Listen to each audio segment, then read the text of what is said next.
সুপ্রভাত আমার প্রিয় বন্ধুরা, কেমন আছো তোমরা সবাই? আশা করছি সবাই খুব ভালো আছো। আমি দীপা, আমার নতুন আরও একটি ঝলমলে ব্লগে তোমাদের সকলকে জানাই অনেক স্বাগত, অনেক ভালোবাসা। আর আজকে চিকু সকাল সকাল ঘুম থেকে উঠে পড়েছে, তার কারণ কালকে চিকু অনেক তাড়াতাড়ি ঘুমিয়ে পড়েছিল, সেই কারণে।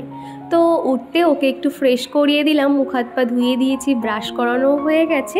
আর এখন এই তো বাসি জামা কাপড়টাও চেঞ্জ করে দিলাম। বৃহস্পতিবার হলে অনেকটা তাড়াহুড়ো থাকে, আর কখন ভাবি যে আমি ঠাকুর পুজোটা করব, তারই মধ্যে আবার চিকু উঠে পড়েছে, কি আর করা যাবে। তো এখন চিকুর পাপাকে বললাম ওকে একটু জল বিস্কুটটা খাইয়ে দাও, আর এদিকে আমি স্নানটাও করে নিই। বৃহস্পতিবার হলে কিন্তু ঠাকুরের পুজোর দায়িত্ব আমার থাকে, আর চিকুর পাপা তো অন্যদিন অফিস যাওয়ার আগে ঠাকুর পুজো করে যায়। আর এখন এই তো আমি স্নান করে নিয়েছি, চুলটা আঁচড়িয়ে একটু টিপ সিঁদুর পরে নেব। আর আগের দিনের ভিডিওতে লাভলি অর্পিতা বলেছিলে তুমি চওড়া করে সিঁদুর পরলে খুব ভালো লাগে দেখতে। কি জানো তো, আমারও চওড়া করে পরে এমন অভ্যাস হয়ে গেছে, ছোট করে পরতে না ইচ্ছে হয় না, যতক্ষণ একটু চওড়া করে পরি তখন মনে হয় যে হ্যাঁ এবারে ঠিকঠাক আছে। আর সুমি দিদিভাই জিজ্ঞাসা করেছো ভোলানাথের পাশে যে রূপোর বেলপাতাটা, সেটা তো আমি খুঁজে পাচ্ছিলাম না, ওটা কোথায় ছিল। কি জানো তো, ওটা আমি ভুল করে ওই ফ্রিজের মধ্যে তো ঠাকুরের ফুলের প্যাকেট থাকে, ওই প্যাকেটের মধ্যে কখন ঢুকে গেছিলো, ওখানেই আর কি ছিল পাতাটা। কালকে চিকু যখন ভোলানাথের মাথায় জল ঢালছিল, তোমরা অনেকেই অনেক ভালো ভালো কমেন্ট করেছো, আর সেখানে আশালতা দিদিভাই বলেছো ভোলানাথের মিষ্টি সেবক। চিকুকে ধুতি পরিয়ে দেবে তো একদিনকে, ওকে তাহলে বেশি সুন্দর লাগবে আর ওই ঠাকুর মশাইয়ের মতন দেখতে লাগবে। তো ঠিক আছে, আমি পরের কোনো একটা ভিডিওতে এটা অবশ্যই শেয়ার করব। আর এই তো এখন ঠাকুর পুজোটাও হয়ে গেছে, এখন সংসারের কাজগুলো একটু একটু করে সেরে নেব। সকাল থেকে তো একটা পর একটা কাজ করতেই থাকি, আর সত্যি কথা বলতে সারাদিন ব্যস্ত থাকি বলেই হয়তো বাইরের কোনো আদার্স চিন্তা ভাবনা আমার মাথায় আসে না। আরও একটা কথা কি জানো তো, এখন না মানুষের সঙ্গে মিশতে আর সত্যি ভালো লাগে না, কেননা এই যে সময়ের সঙ্গে সঙ্গে তো মানুষ চিনতে অনেকটা শিখে গেছি। আজকাল তুমি যত মানুষের সঙ্গে মিশবে ততই তুমি সমালোচনার পাত্র হবে। সেক্ষেত্রে মনে হয় যে একা থাকাটাই বেটার হবে। তুমি যত বিশ্বের মানুষজনের সঙ্গে মিশবে, কথাবার্তা বলবে না, আর ওই সব মানুষ দেখবে তোমার সামনে ভালো ভালো কথা বলবে, আর তোমার পিছনে ঠিক তোমাকে নিয়েই নিন্দে করবে। এইসব মানুষজনের থেকে দূরে থাকা অনেকটাই ভালো, আর সেই জন্য কারোর সঙ্গে মিশতেও ইচ্ছা হয় না। তোমাদের অনেকের মনে হতে পারে যে এটা আমার অ্যাটিটিউড বা কিছু, এরকম কিন্তু একদমই নয়।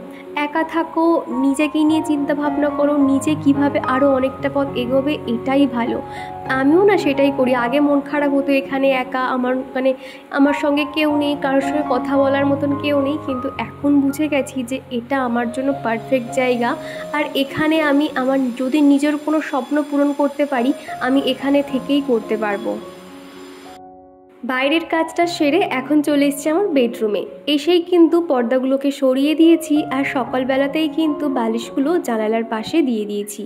আজকে সকাল থেকে দেখছি একটু রোদ একটু মেঘলা এরকম আর কি, বৃষ্টি কিন্তু অতটাও নেই। তো সেই জন্য বালিশগুলো এখন রোদে দিয়ে দিলাম। আর মেলা থেকে যে পর্তুলিকা গাছগুলো কিনেছিলাম সেগুলোকে তো রোদে রাখতে হয়, আর আমার ঘরে কিন্তু এই জায়গাটাতে মানে ওই জানালার কাছে বেশি পরিমাণে রোদ আসে, সেই জন্য বাইরে থেকে নিয়ে চলে এসেছি। এবার থেকে ভাবছি গাছগুলোকে এখানে রাখবো, দেখা যাক ফুল ফোটে কিনা। আর এখন দেখো কি পরিমাণে রোদ চলে এসছে, একটু করে রোদ হচ্ছে একটু করে মেঘলা, এরকম আজকে ওয়েদারটা। আর বিছানা তোলার সময় খেলনাগুলোকে বক্স জানালার ওপরে রেখেছিলাম, সেগুলো এখন নামিয়ে নিই, বালিশগুলোকে একটু পিটিয়ে নিচ্ছি, তাহলে একটু উঁচু হয়ে যায়।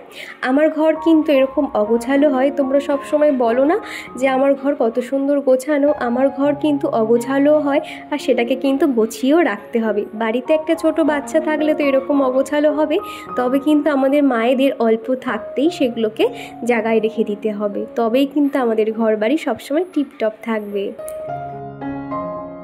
সকাল থেকে মোটামুটি 1 ঘন্টা সময় দিয়ে আমার দুটো বেডরুম এবং প্রতিদিনের যে কাজকর্মগুলো থাকে ডাস্টিং ক্লিনিংয়ের কাজ 1 ঘন্টার মধ্যে কিন্তু খুব সহজে আমি সেরে নিতে পারি।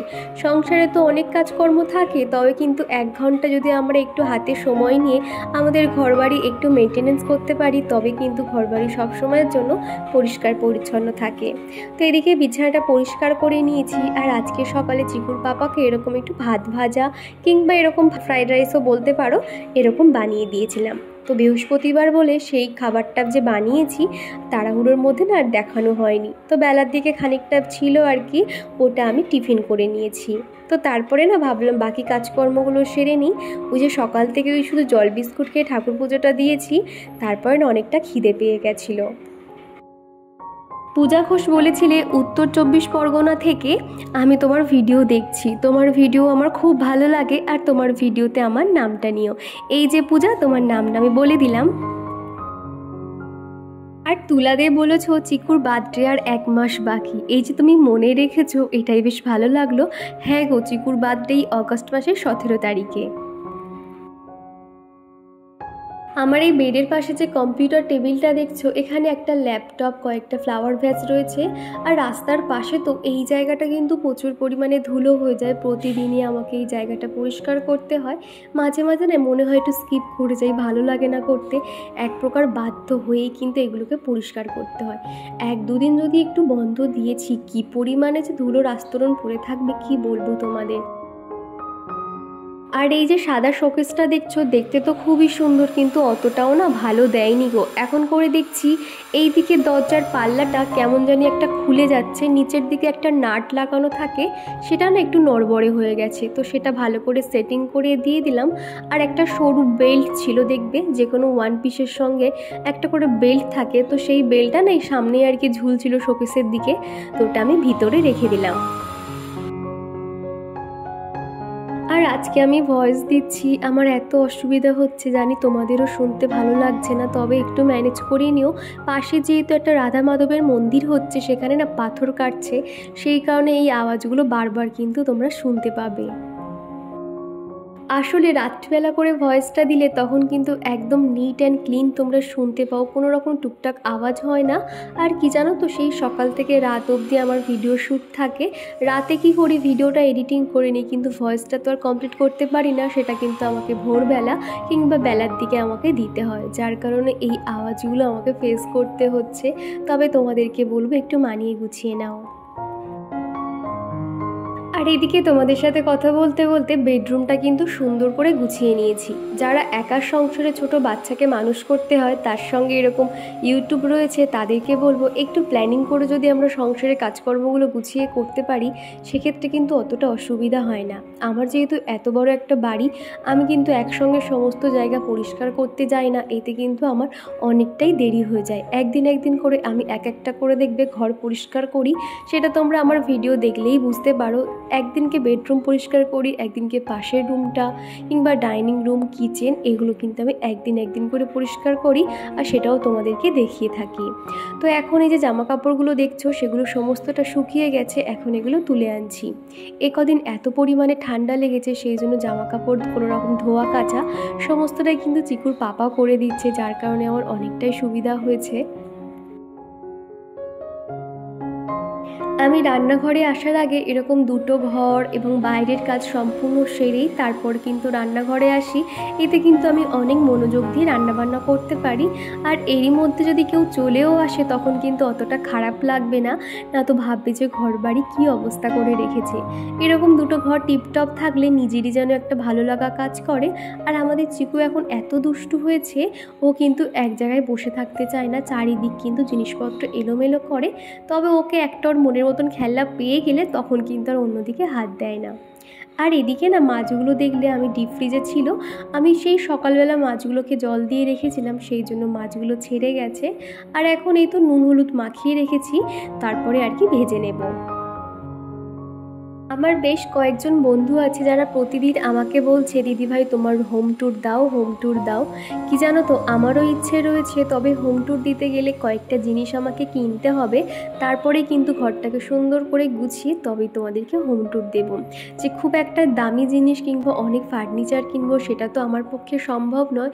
এই ভাড়া বাড়িতে যতটুকু সম্ভব হাতের কাজ দিয়ে একটু ঘরটাকে সুন্দর করে সাজানো, বা যতটুকু আমার সামর্থ্যের মধ্যে রয়েছে সেই দিয়েই কিন্তু আমি তোমাদেরকে হোম ট্যুরটা দেব। আশা করছি তোমাদের ভালো লাগবে, তবে একটু দেরি হবে। এখন এই তো মাছ ভাজাগুলো বসিয়ে দিয়েছি। আর কালকে রাতে খানিকটা না ডাল বেঁচে গেছিলো, তো সেটা ফ্রিজে ছিল, ফ্রিজ থেকে বার করে এখন হালকা ফুটিয়ে নিচ্ছি। আর এদিকে মাছগুলোকে একটু উল্টে পাল্টে ভেজে নিয়েছি। আজকে আলু বেগুন দিয়ে মাছের ঝোল করব। আমার এই রান্নাঘরের পিছনে একটা বড় ঝিল রয়েছে, আর সেই ঝিলের হাওয়া এত পরিমাণে আসছে, আমি রান্নাঘরে জানালা খোলা রাখতেই পাচ্ছি না, সেই জন্য বন্ধ করে রেখেছি। আর এখন এইভাবেই আমাকে রান্না করতে হচ্ছে।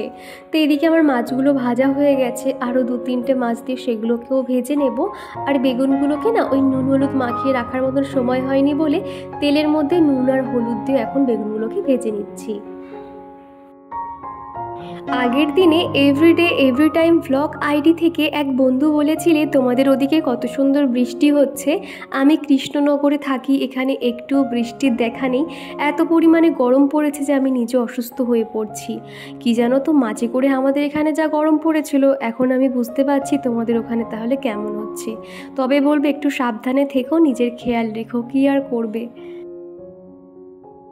তো বেগুনগুলো ভাজা হয়ে গেলে আমি তুলে নিয়েছি। আর এখন কড়াইতে এখন তেল দিয়ে গোটা জিরে দিয়েছি, দিয়ে আলুগুলোকে হালকা ভেজে নিয়ে পেঁয়াজ আর আদা গ্রেট করে নিয়েছি, তো সেগুলো এখন দিয়ে দিচ্ছি। আমি না এইভাবে রান্না আমার শাশুড়ি মার কাছ থেকে শিখেছি, আর এইভাবে রান্না করলে যেন বেশ খেতে ভালো লাগে। ওই মিক্সার গ্রাইন্ডারে আদা রসুন পেস্টের থেকে এইভাবে গ্রেট করে নিলে দেখেছি রান্নার টেস্টটা একটু আলাদা হয়। এবারে আমি বেসিক মশলাগুলো দেব, আর সেইগুলো যাতে ধরে না যায় সেই জন্য নিচে একটু জল দিয়ে দিলাম। আর আমি সব সময় এই রান্নাতে ঝাল হিসেবে না লাল লঙ্কা গুঁড়োটা দিয়ে থাকি, এতে রঙটাও সুন্দর হয় আর অত পরিমাণে কিন্তু ঝাল হয় না, যেহেতু চিকু আমাদের এই তরকারিটা খাবে সেই কারণে। কালকের ভিডিওতে শ্বেতা চক্রবর্তী বলেছো আমার নাম বললে না কেন, কি জানো তো, আমি যখন হয়তো তোমাদের নামের লিস্ট করেছিলাম সেই সময় হয়তো তুমি কমেন্ট করোনি, সেই কারণে হয়তো তোমার নামটা নিতে পারিনি। আমি রাত্রিবেলা করে তোমাদের সমস্ত নামগুলো আমি খাতায় নোট করে নিই, আর সকালবেলা যেহেতু বলতে হবে তো সেই কারণে। আর আগের দিনের ভিডিওতে আমার যে মিষ্টি বন্ধুরা আমাকে কমেন্ট করেছিল তারা হলো এভরিডে এভরি টাইম ভ্লগ, জবা official, lovely Arpita, blues vlog and recipe. এখন এই তো আমার রান্নাবান্না হয়ে গেছে, আর চিকুকে এখন একটু একা খেতে বলেছি, আর সে ভাতগুলোকে মুড়ির মতন করে খাচ্ছে। তাও মনে হচ্ছে যে যেভাবে খায় খাক, অন্তত খাওয়াটা শিখুক। তারপরে কমেন্ট করেছিল হইচই পরিবার, real vlog Hira, my simple village life Aditi, MS family vlog Ashalata Kole, Shweta Chakraborty, আমাদের গল্পকথা, Mampi simple vlog and recipe, Sonia Khatun, Puja Ghosh, Tula De, Sumi world frame. তো এই যে দিদিভাই বোনেরা, তোমাদেরকে জানাই অসংখ্য ধন্যবাদ এতটা সাপোর্ট করার জন্য। দুপুরবেলা চিকুকে খাওয়ানো হয়ে গেলে আমিও আমার খাবারটা বেড়ে নিয়েছিলাম। তো দুপুরে খাওয়া দাওয়ার পরেই একটা পেয়ারা কেটেছিলাম। এখন যেহেতু কোনো রকম মুখে স্বাদ পাচ্ছি না, মানে এই যে ঠান্ডা লেগে গেছিলো, তো ওই জন্য চিকুর পাপাকে একটু পেয়ারা আনতে বলেছিলাম। তো এখন একটু পেয়ারাটা খাচ্ছি, সেটাও যেন আমার কাছে তিতো লাগছে। যেখান থেকে ওই যে শরীরটা খারাপ হলো, জ্বর হলো, সেখান থেকে না কোনো রকম খাবারের টেস্টই পাচ্ছি না যেন। আবারও তোমাদের সঙ্গে দেখা হচ্ছে সেই বিকেলবেলা। এখন ঘড়ির তো 6টা 6:30 মতন বাজে। আজকে চিকুর পাপা একটু তাড়াতাড়ি চলে এসছে একটা বিশেষ দরকারে, আমরা সবাই বাড়ি থেকে বেরিয়েছিলাম। তো এসেই আর কি চিকুর পাপার জন্য একটু চা বসিয়ে দিয়েছি, আর ও বাড়ি থাকা মানে তো আমাকে চা করতেই হবে। তো ওদিকে চাটাও হয়ে এসছে, আর এখন চিকুর জন্য একটু ম্যাগি বসিয়ে দেবো। সেই দুপুরবেলা খেয়েছিল, তারপর থেকে কিছু খাওয়ানো হয়নি। মোটামুটি ও ঘুমোচ্ছিল, ঘুমন্তকালীন ওকে নিয়ে আমরা বেরিয়ে গেছিলাম। তো বাইরে গিয়ে বাইকে বসেই ওর ঘুমটা ভেঙে গেছিলো যদিও। আর এখন রান্নাঘরে আমার পাশে কিন্তু চিকু রয়েছে, সে আমার সঙ্গে এখন অনেক কথাই বলছে। যেহেতু আমরা বাইরে বেরিয়েছিলাম, আর সেখানে অনেক গরু দেখেছে, ডগি দেখেছে, ট্রেন দেখেছে, তো সেগুলোই আর কি আমার সঙ্গে বকবক করছে। বাচ্চারা তো এরকমই হয়। আর বাড়িতে যেহেতু একা থাকে না, ওর সঙ্গে একটু মাঝে মাঝে এরকম গল্প করতে হয়, ওর তালে তাল মেলাতে হয়, তাহলে ওরও একটু ভালো লাগে। তো বাচ্চার মা বাবা হলে কিন্তু অনেক কিছুই করতে হয়, তাদের ভালো লাগা খারাপ লাগাগুলোকে কিন্তু আমাদের খেয়াল করতে হবে। আর এই সন্ধ্যের পর থেকে না আমার মাথা ব্যথা করছিল বলে আমিও সন্ধ্যের পর থেকে আর কিছু খাইনি।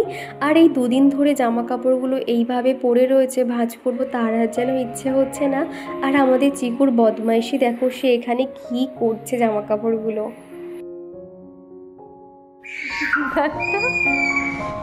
এই ধরতো চিকু এই পড়ে যাচ্ছি তুমি বারবার। এই যে অনেকক্ষণ পরে তোমাদের সামনে এসছি আর কি, ঘড়িতে এখনই 10:30 পৌনে 11টা মতন বাজে।